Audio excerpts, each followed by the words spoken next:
কাতার থেকে বৈধভাবে ইতালিতে আসছে, কাতার থেকে বা মিডল ইস্ট থেকে মানুষ ইউরোপে আসে। তো এই বাইক থেকে আসলে জানতে পারবো। ভাই কেমন আছেন? জি আলহামদুলিল্লাহ ভালো। আপনি ভালো আছেন? জি আলহামদুলিল্লাহ। তা আপনি কিভাবে নিজে নিজে আসলেন, ইউরোপে সফল হলেন? ভাই আমি দীর্ঘদিন ছিলাম কাতারে।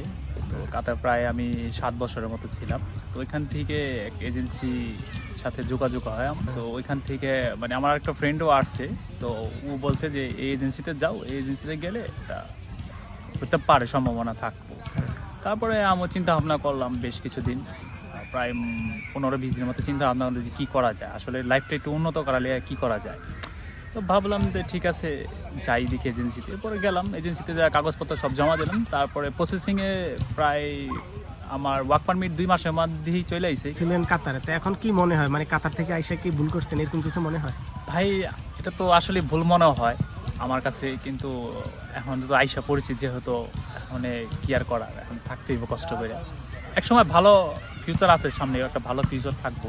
সাময়িক একটু কষ্ট, সামরিক একটু কষ্ট। যদি আপনি বিদেশে যদি সেটেল হইতে চান তাহলে অবশ্যই ইউরোপ। আর মিডল ইস্টে তো যেমন ধরেন আজকে আপনি আছেন, যে কালকে যদি আপনার কোম্পানি বা যে কেউ বলে যে তুমি চলে যাও, চলে যাইতে বাধ্যগতভাবে আমার চলে যেতে হবে দেশে। তো আমি চাই আমার ফ্যামিলিটা একটু। সবচেয়ে বড় কথা হচ্ছে মিডল ইস্টে আসা যায় বৈধভাবে, কিন্তু যাইতে অবৈধ হয়ে যাওয়া লাগে একবারে।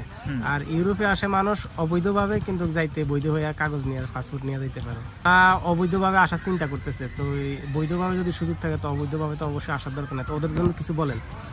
আমি সবার জন্য শুভকামনা করি যারা অবৈধ পথে আসতে চান লিবিয়া হয়ে গেম মারতে। আমি মনে করি যে এই পথে না আসাটা ভালো, জীবনে অনেক রিস্ক থাকে, ঝুঁকি থাকে। তো আপনি বৈধভাবে একটু সময় লাগুক, বৈধভাবে আসেন।